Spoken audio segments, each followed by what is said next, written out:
So click the link on this video. This is going to help you how to maximize your time on the water, especially when you're kayak fishing.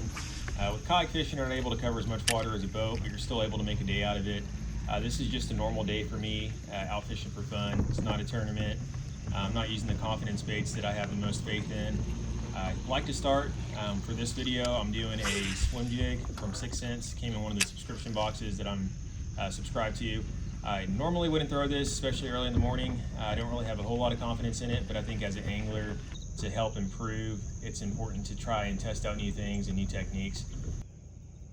So I start fishing the bank with a frog. I'm using a Spro frog. Really wanted a topwater bite. I'm just covering the bank, covering as much water as possible. So I'm going back and forth with my swim jig and the frog, just trying to go and beat the bank and see if any takers will hit the topwater. Really, with summertime, they're pretty predictable as far as the pattern goes. They're either going to be super deep. You can either catch them by a drop shot, deep diving crankbait, Texas rig or Carolina rig. They're going to do what I'm doing right here, covering water, hitting the bank with either a topwater. You could use a walking bait, a popper, frog, some type of moving bait. And then right here is where I switch to a square bill. I'm just really with the square bill, I'm just trying to cover a lot of water, seeing if I can get any fish to bite.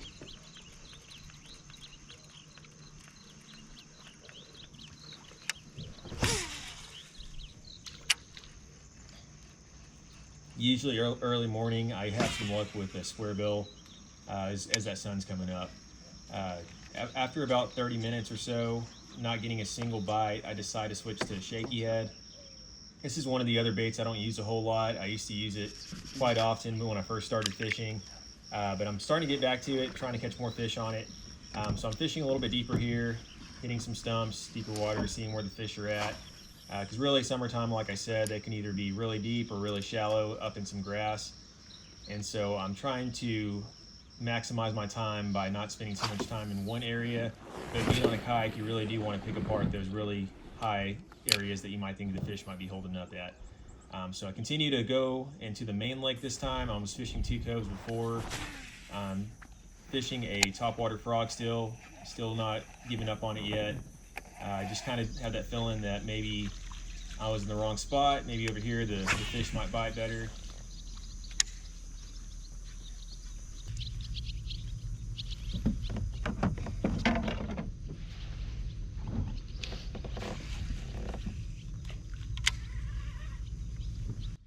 So I switch to the Texas rig, I start flipping some grass, and this grass will play a pretty key part on my pattern going forward in the day. As you can see, there's different types of grass. I believe this is hydrilla. So right here, I decided to switch the bait. I'm still using a Texas rig, but I was using a June bug color. The day before, we had some rain, and so I thought the water would be a little bit murkier than it was. I decided to go more of a natural approach.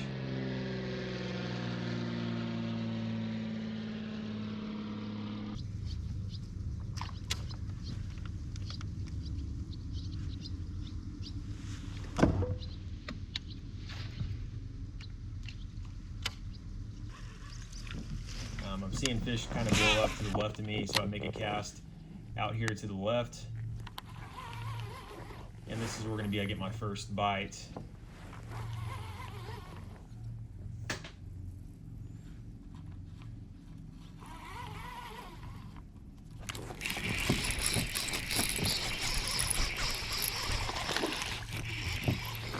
Didn't really have a great hook set here.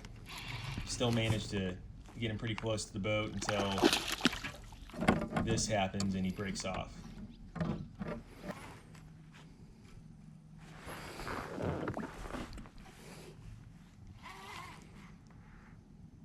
So after getting that bite, I continue to fish a little bit deeper. Right where I'm at right now is about 8 feet, and it drops off to about 20 feet. I'm just dragging this Texas rig along the bottom, trying to go as slow as I can. Another tip I have, if you're new to fishing, even if you don't post content, I think it's important to at least film yourself and watch that film back. I can't tell you how many times I went out on the water, made a cast, and went back and looked at it. I'm like, I didn't catch any fish that day. I wonder why. the way I was working the bait was not proper. I was either going way too fast or the rod was just all over the place. So if you really take the time to record yourself, even if you're not going to post, just to see, what mistakes you might have made, it could help you on your next time out. I also use the GoPro when I'm recording to get those bites. Maybe it's something I did a little bit different. Maybe it's an extra twitch in the rod, or maybe a little fast reel at the beginning or the end. Something, just little touches like that can make a difference for the fish to bite. Right here is a point that's real popular on this lake. This is a pretty pressured lake. I feel like every angler on the water at least hits this point, either on the way out or the way back in. So it's really pressured, hard to get fish to bite, but I have had some success here. I'm just throwing a shaky head, fishing out deep, and I'm just dragging it back towards me. Didn't spend too much time in this area. I'm not really, at least for today, I didn't really want to fish too deep. I kind of wanted just to beat the bank and see if any fish were shallow.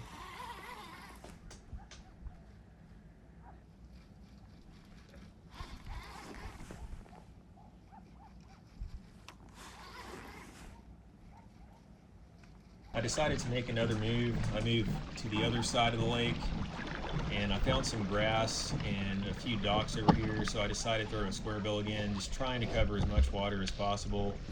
I really wanted a move-in or reaction type bite today, so that's why I was throwing the frog and started with the square bill.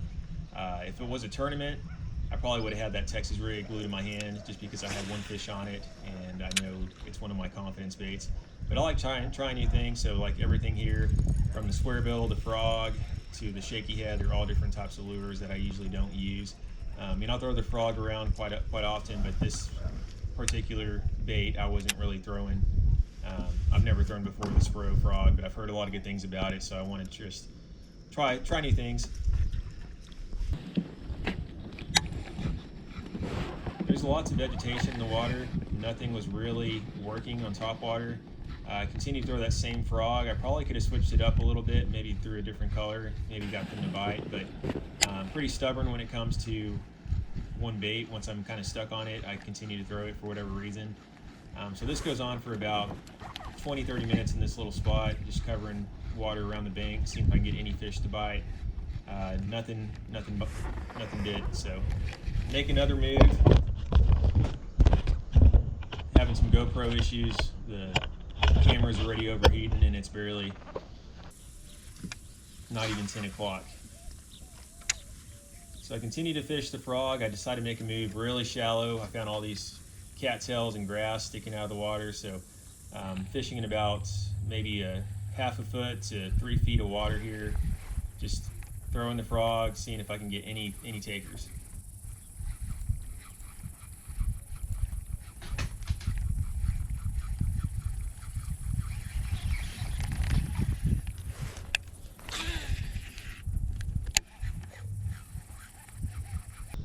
Then make another move to a different part of the lake near some docks.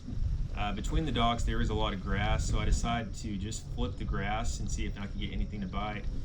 Right here I did have a fish on, and it was in that hydrilla grass, and this is where the pattern begins.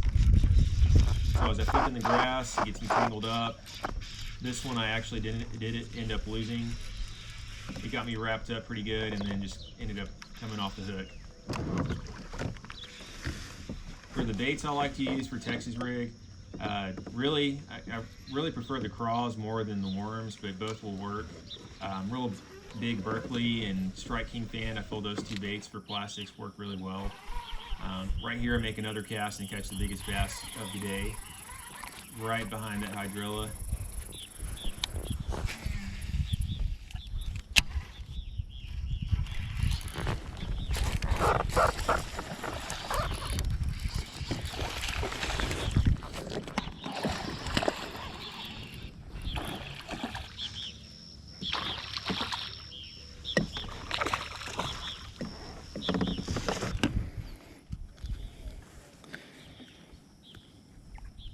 Really cool fish. I'd say it was probably 2.5 pounds maybe. With these fish, especially summertime, it's important to do the CPR, catch, photo, and release, just because it's so hot. Also, you could help by wetting your board. Continue to make more casts into the hydrilla. I believe that's what this grass is. I figured out the pattern, and this is what was working.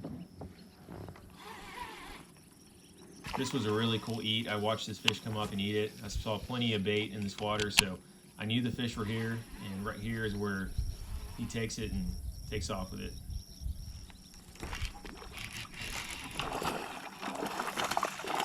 That was cool. I saw him eat it. And here's another fish I caught immediately after. GoPros kept dying. But really the reason for the video, I wanted to bring y'all along on how I go about approaching water on a kayak. Really, when you first start kayak fishing, you're either going to want to kind of pick and choose your place that you want to drop in at, look at Google Earth, look at different maps on Google to see where you want to drop in at, because that's where your range is going to be. You can only cover so much water on a kayak. So for summertime, it's important to pick which section you want to fish. If that lake has rocks, maybe you want to just start off on the rocks and just fish a deep diving crankbait, a square bill, drop shot, shaky head worm, something that works near the rocks. Just know you're probably going to be fishing deep. It's probably going to be near the dam if there's rocks, unless it's just a rocky lake. If it's a really grass and vegetated lake, you're probably going to want to have a different approach. Maybe you're going to be doing more of a punch-in, flip-in. Maybe it's a frog on top water, chatterbait, something along those lines. You just want to maximize your time by not spending too much time in other areas. When I first started kayak fishing, the problem I had was I was always going from point A to point B, trying to figure out, oh, this section looks better, this section looks better. Really was just covering too much water, not slowing down and working the bait properly. So I'd make a few casts, get frustrated, oh, I'm not catching fish here, I'm gonna go to the next spot. Few casts, same thing. So it's important to take your time in those areas. Really just, if you're gonna go out on the water, I'd recommend going out early morning. For this day, I got out here a little bit later than I'd like to. It was 7 a.m. until about 11, caught 4 fish. But yeah, that's gonna do it for the video. I just wanna kind of just highlight some points on what helped me as an angler catch fish in the dog days of summer. I know it can be a real difficult time of year. The other tip that I have that I forgot to mention before is to dress with the proper clothing and attire. If you wear long pants, long sleeve shirt, the PFG or Columbia, any type of fishing shirt, big fishing shades, either a hat or sombrero, something to keep the sun off you, your time on the water will be more enjoyable and you'll be able to spend more time fishing than trying to avoid the heat. So those are just some helpful tips. Hopefully next time out you'll use them and they'll help you catch some fish in the water.